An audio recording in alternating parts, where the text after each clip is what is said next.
વેરાવળ તાલુકાના સુપાસી ગ્રામ પંચાયતમાં યુવા સરપંચનો ભવ્ય વિજય.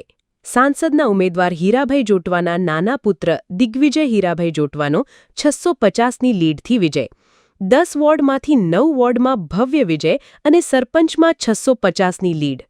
ગીર સોમનાથ જિલ્લામાં સૌથી નાની ઉંમરના યુવાન અને લંડન અભ્યાસ કરીને માદરે વતનની સેવા માટે પિતા હીરાભાઈ જોટવાના સરપંચનો વારસો સંભાળનાર દિગ્વિજય હીરાભાઈ જોટવા અને પેનલનો ભવ્ય વિજય થયો છે. સવારે 9 કલાકથી ચાલી રહેલ મતગણતરીના અંતે 2 વોર્ડમાં બિનહરીફ અને બાકીના 7 વોર્ડમાં વિજય મેળવ્યો છે અને 650ની લીડ સાથે ગીર સોમનાથ જિલ્લાના યુવા અને શિક્ષિત સરપંચ સુપાસી ગ્રામ પંચાયતના મળ્યા છે. સમર્થકોમાં ભારે ઉત્સાહ જોવા મળી રહ્યો છે.